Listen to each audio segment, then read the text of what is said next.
Olá, bem-vindo a todos. Estamos iniciando aqui mais um episódio do nosso podcast Eu e Meu Avô, em que, como o nome diz, participa eu, Arthur Neves, e meu avô, Edson Saraiva. Nós estamos estudando o livro Cartas de um Diabo ao Seu Aprendiz, do C.S. Lewis, e hoje nós vamos fazer a leitura da carta 9 desse livro. Uma leitura com um estudo em conjunto, né? Algumas reflexões. No episódio anterior a gente fez a leitura da carta 8, né, que ela abre um pouco do que é essa carta 9. Ela traz já um pouco desses períodos de baixo, dessa lei da ondulação da vida humana aqui na Terra, né? Uhum. Muito ligada a essa questão da temporalidade, da eternidade. E na carta 8 ele mostra um pouco assim de como que isso serve ao inimigo, né? Como que o inimigo usa esses períodos de baixa para trabalhar o desenvolvimento do ser humano. E nessa carta nova ele vai dar a sequência trabalhando um pouco mais de como que eles podem aproveitar esses períodos de baixa, né? Então, É, o inimigo, relembrando, né, é Joshua, Jesus, traduzido para o português, né? Como inimigo, para ele, os períodos de baixa são mais, vamos dizer assim, mais ricos para que o ser humano encontre na dificuldade um movimento em direção a ele, né? Na carta 9 começa assim: Meu querido Absinto, espero que a minha última carta o tenha convencido de que o vale de apatia ou de sequidão pelo qual o seu paciente está passando no presente não irá por si só entregar a alma dele a você, mas tem que ser explorado apropriadamente. A seguir, vou lhe revelar a estratégia dessa exploração. Lembrando aqui que é justamente nesse período de apatia ou de sequidão, né, que Joshua, né, pode ver como se ele se tivesse afastado, se tivesse se afastado do ser humano, ele observa e espera que este ser humano, é como um teste, né? Que este ser humano o busque, o procure, né? No meio das trevas, no meio da escuridão.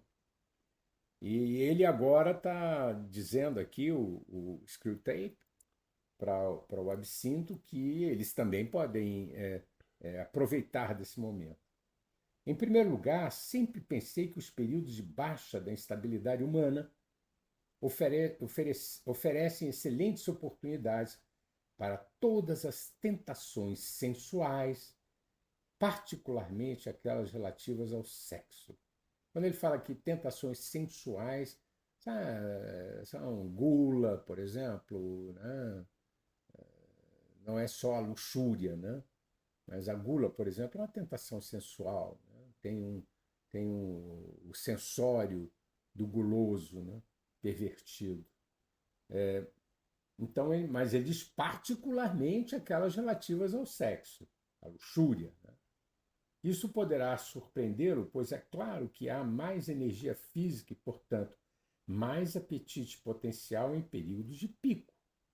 Mas você deve lembrar que é nessa hora que as forças de resistência atingem seu ponto mais alto. A saúde e o ânimo que você deseja usar na produção da luxúria também pode ser lamentavelmente usados com muita facilidade no trabalho, no lazer, no pensamento ou na alegria inconsequentes, quer dizer, no período de alta. O ataque terá uma chance maior de sucesso quando todo o mundo interior de uma pessoa estiver sombrio, frio e vazio.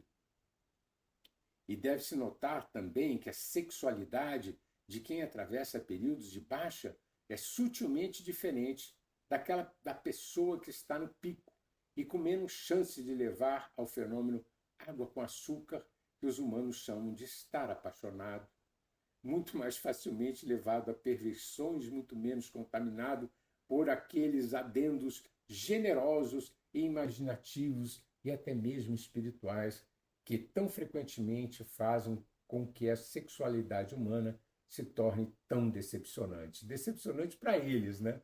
Então, no momento do pico, no momento assim, que eles estão com a energia mais alta, eles podem aproveitar e ir para se apaixonar, um romance, um amor, né? Encontrar o amor da minha vida e tudo mais, né?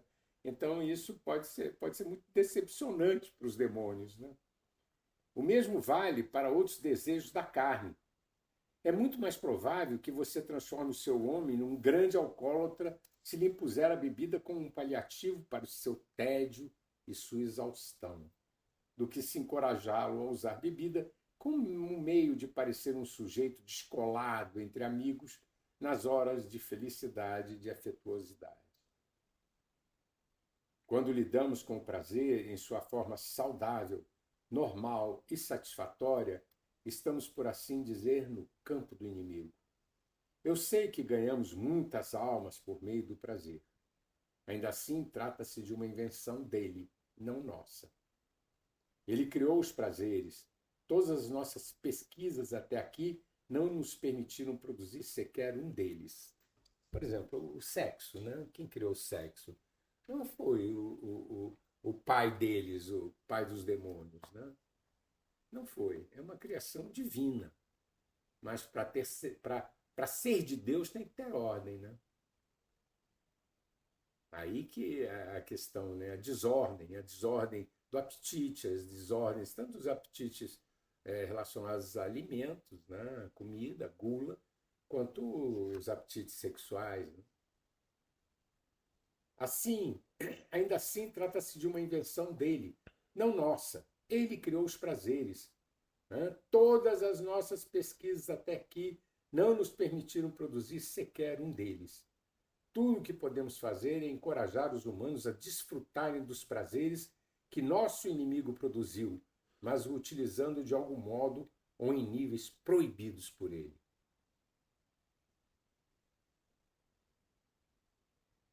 Logo, sempre tentamos trabalhar a parte da condição natural de qualquer prazer, ou seja, naquilo que é menos natural, com uma menor porção do perfume do seu Criador e menos prazeroso. A fórmula, portanto, é um anseio cada vez maior por uma satisfação cada vez menor. Daí que hoje, por exemplo, na indústria de pornografia e tudo mais, se utilizem tantos excitantes sexuais, porque na medida que as pessoas abusam e as pessoas provocam caos através da sexualidade pervertida, elas vão sentindo cada vez menos prazer com aquilo.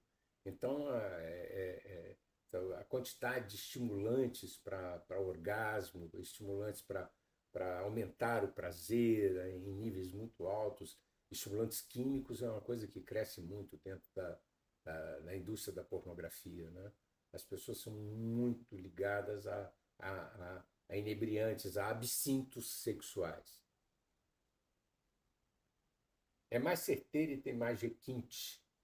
Capturar a alma do homem e não dar nada em troca é isso que realmente agrada o coração do nosso Pai. E os períodos de baixa são a época certa para dar início a esse processo. Isso do anseio cada vez maior por uma satisfação cada vez menor parece muito o ciclo da dopamina no cérebro, né? De liberação de dopamina, Sim, né? parece. O vício, né, da pornografia é bem isso. O vício da pornografia e cada vez mais pornografia, cada vez mais cocaína, mais pornografia, e até ficar escravo, né, e a superestimulação acaba não produzindo mais a mínima sensação do período de início, né? Uhum. Quer dizer, de quando a pessoa se entregou àquilo. Era muito satisfatório no início e depois não mais. Até cerebralmente isso acontece, porque os sensores vão ficando cada vez menos sensíveis àquelas substâncias. Então tem que aumentar a dose, aumentar o tempo de uso e aí vai. Escravidão absoluta.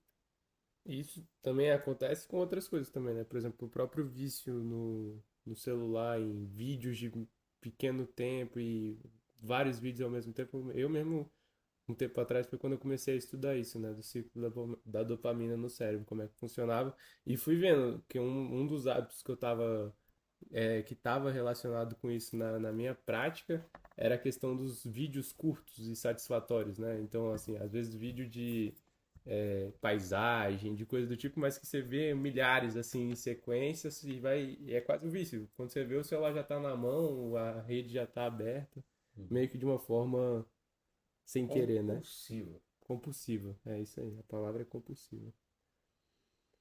Mas há uma forma ainda melhor de explorar as baixas, que é pelos próprios pensamentos do paciente sobre elas. Como sempre, o primeiro passo é manter o conhecimento fora de sua mente. Não o deixe suspeitar da lei da ondulação. Faça-o presumir que a euforia inicial de sua conversão era para ter durado, que deveria ter se perpetuado para sempre, e que a aridez que ele está sentindo agora é uma condição permanente. Uma vez que tenha fixado bem essa concepção equivocada na cabeça dele, você poderá proceder de várias formas. Tudo dependerá de o seu homem ser do tipo que se desmotiva fácil, alguém que pode ser tentado ao desespero, ou do tipo que se ilude fácil, que pode ser convencido de que tudo está bem. O primeiro tipo, que é o tipo que desmotiva fácil, está se tornando raro entre os humanos. No caso de seu paciente pertencer a esse tipo, tudo será mais fácil, e você terá apenas de mantê-lo longe do caminho de cristãos experientes. Uma empreitada relativamente fácil. Agora veja, isso ele está falando em 1940, no período da guerra, né? 41, 42. Então a desmotivação naquele momento não havia abertura para um inglês se desmotivar. Ele está falando para ingleses, né? Pico da guerra com bombardeio em Londres, né? E na Inglaterra como um todo. Então, desmotivação, o camarada queria se desmotivar, caiu uma bomba perto da casa dele e já se motivava, né? De algum jeito. Hoje a desmotivação está muito grande. Assim, você vê a pandemia, né? Estava vendo aqui, existe um site chamado Deathscape, que é um site epidemiológico, mais ou menos de epidemiologia, né? Em muitas patologias eles vão trazendo. Eu não confio muito nele, não. Mas tem umas coisas interessantes. Às vezes eles lançam umas coisas muito interessantes em termos de. Eles fazem varredura de pesquisas científicas, né? Sobre a quantidade de doença mental que apareceu, e isso, claro, existe um superlativo nisso, né? Existem exponenciações, né? Criadas a essa quantidade de gente hoje classificada em diversas doenças modernas, né, da mente, mas o que a gente vê é realmente pessoas muito desmotivadas com a vida, cada vez mais desmotivadas, né? Então isso aqui da desmotivação que ele diz que está se tornando raro entre os humanos era por causa da guerra, né? Uhum.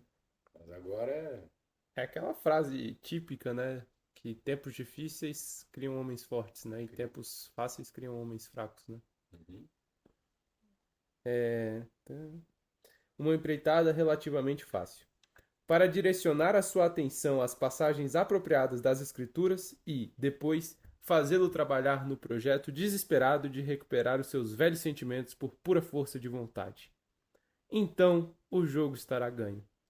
Se ele for do tipo mais esperançoso, o seu trabalho será fazê-lo submeter-se à frieza atual de sua alma e se contentar gradualmente com ela, persuadindo a si mesmo de que, no fim das contas, não é tão fria assim.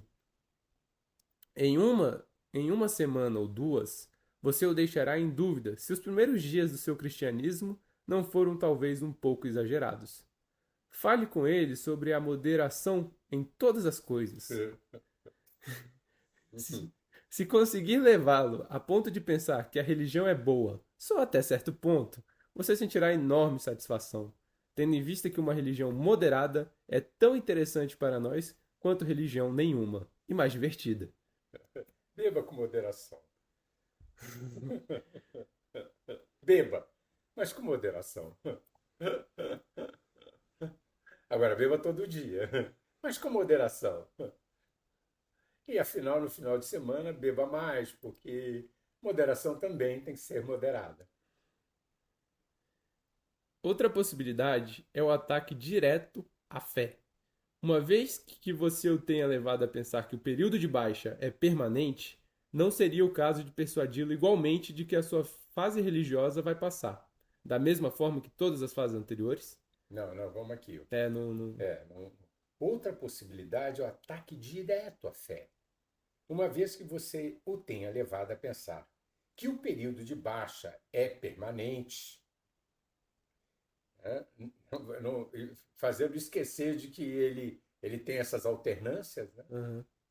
Não seria o caso de persuadi-lo igualmente de que sua fase religiosa vai passar da mesma forma que todas as fases anteriores?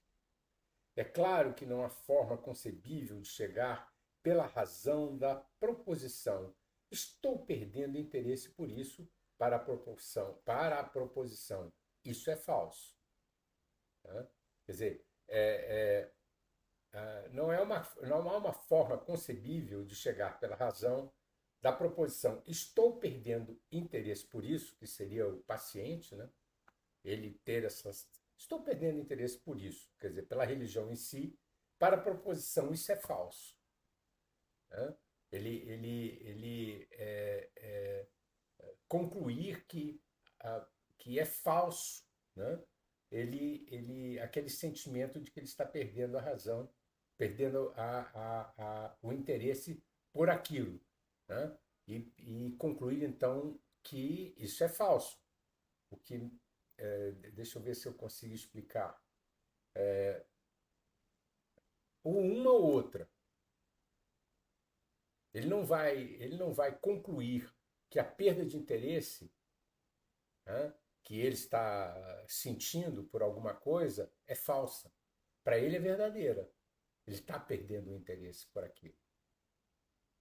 Ele não vai ter o insight de que, opa, isso aqui é falso. Isso aqui é falso. Eu estou sendo induzido por alguma coisa, ou por engenharia social, psicologia social, ou por demônios, já que os demônios não existem. Ele não vai concluir que a perda de interesse é algo induzido, portanto falso. É isso que eu entendi aqui. Mas, como eu disse antes, é no jargão, não na razão que você deve confiar. É um jargão. Ele cola, você está perdendo interesse por isso. E o paciente acredita. E ele não vai ter o insight de que aquilo é falso, porque ele vai achar que é dele. Que é dele a conclusão de que ele está perdendo interesse por aquilo.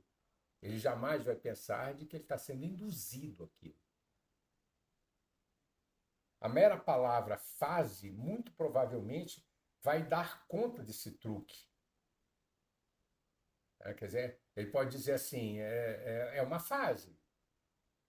É uma fase, mas ele está, aqui o absinto, mostrando para aliás, o Screwtape mostrando para o absinto como ele pode conduzir o período de baixa até um ponto de que o paciente esqueça de que ele tem alternâncias. Deixá-lo lá na aridez, deixá-lo lá sem alimento espiritual, deixá-lo preso naquela armadilha. Pelo seu próprio pensamento. Pelo seu próprio pensamento. Né?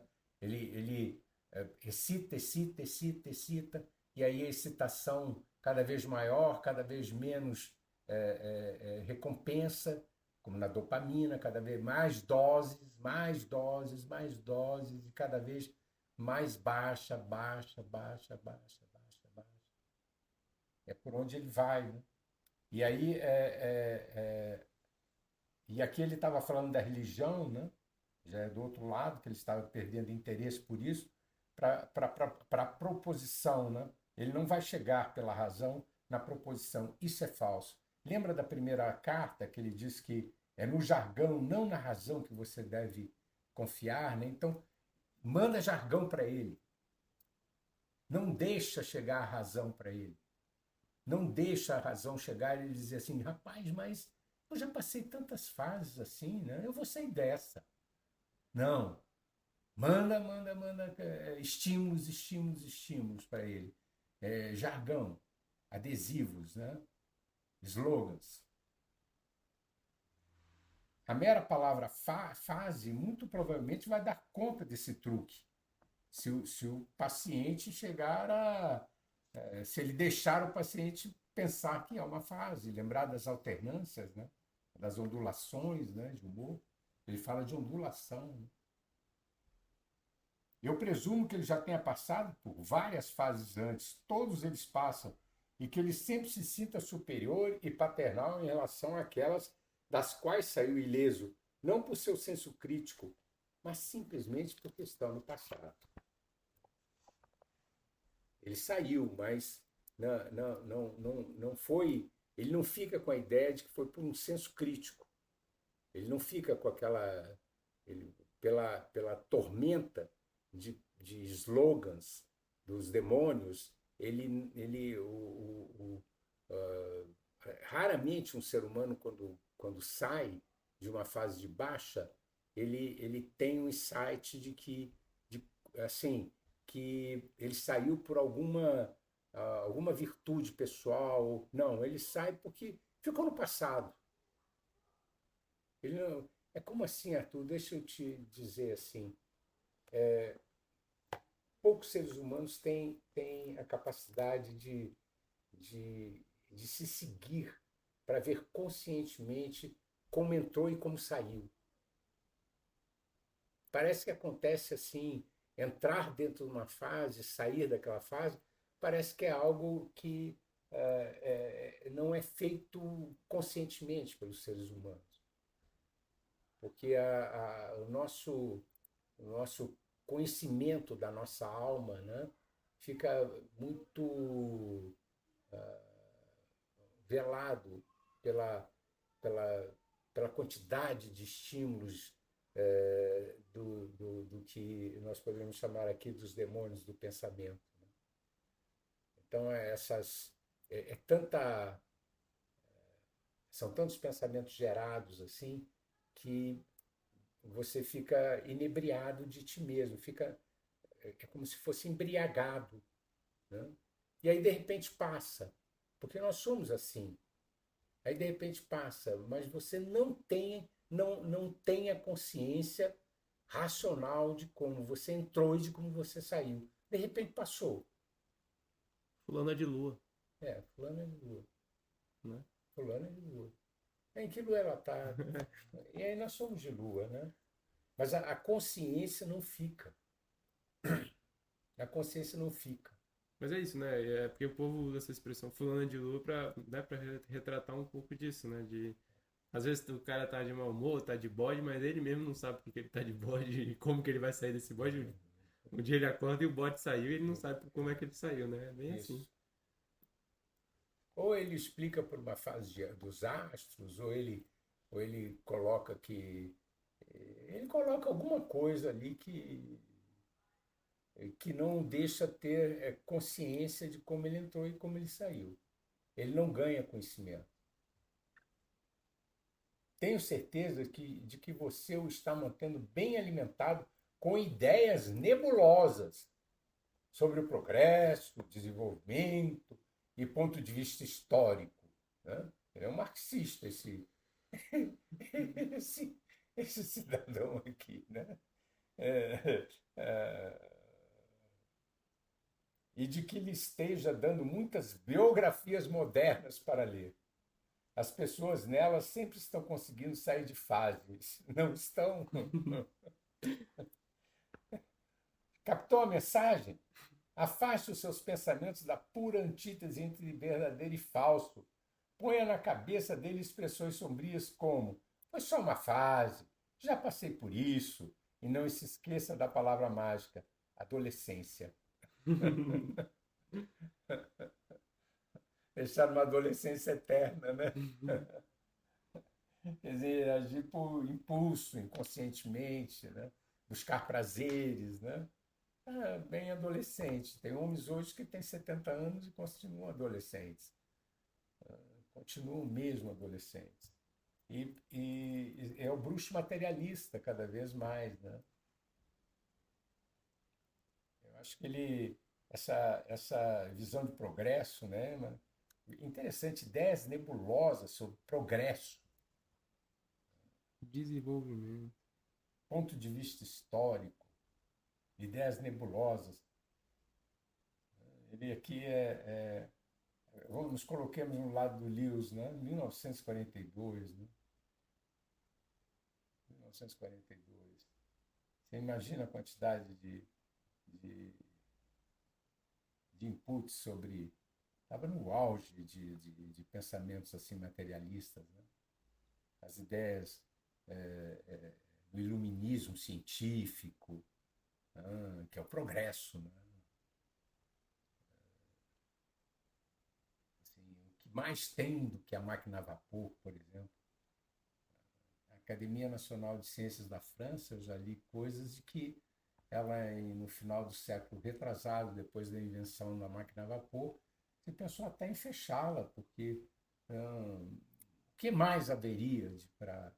Então, o progresso, né, é inebriante. Né? O Tolkien, no Senhor dos Anéis, ele fala muito disso, das máquinas, né? O progresso, a criação das máquinas, substituindo realmente o transcendente. Nós temos uma irmã, amiga minha, né, na Alemanha, que ela diz que ela lá é considerada assim, como se fosse uma. E olha que ela é uma mulher de uma capacidade lógica, assim, tem PhD em lógica e tudo mais, mas ela é considerada obscurantista porque ela acredita em algo transcendente, né? E os amigos se afastaram dela porque como? Como é que você vai acreditar numa coisa como seja Deus? Né? Você não vê tudo que nós temos, toda essa tecnologia? Cadê teu Deus? Né? O Deus é a tecnologia, o Deus é o progresso, o desenvolvimento, do ponto de vista histórico, que é o Deus do marxista, né? O determinismo histórico. Sai Deus e entra o determinismo histórico. Eles têm toda a história como um motor, né? Uhum. Como um motor de transformação, mas não sai do lugar. Não sai do lugar, não é por aí. Né? Então, o progresso, o desenvolvimento, do ponto de vista histórico, na época de Lewis, hoje a gente nem mais presta atenção nisso, porque já está tão incutido, tão assim, já faz parte do nosso instinto social, se isso existe, né? Então, não são coisas que nós socialmente, num pub de lógica, não é matéria de estudo num pub de lógica, porque isso já é uma verdade dada. O progresso. Quem pode ir contra o progresso? Ninguém. Ninguém. Só um hippie que vai. Mas negar o progresso, de determinada maneira, não estudá-lo. Né? A substituição da ideia da eternidade pela ideia da temporalidade. Né? Porque o progresso é temporal. O progresso é mutável, né? É ondulatório, mas a eternidade. O debate sempre é colocar essas verdades que eram muito estudadas sobre a eternidade, sobre o tempo, espaço, eternidade, temporalidade, que eram muito estudadas, né, pelos filósofos muito antigos. Isso aí acabou, você não tem mais isso. Você tem um materialismo histórico. Essa é a verdade. O progresso, essa é a verdade. Desenvolvimento. Matéria, matéria, matéria. Os orcs. os orcs, né? Exato. Mas eu acho que tá bom, né? Tá bom. Acho que é.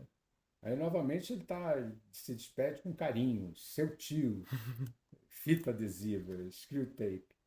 É Aí isso. na outra nós vamos para a carta 10. É isso. Grato e atenção de todos. Na próxima quinta às 18 horas nós estamos de volta. Abraço.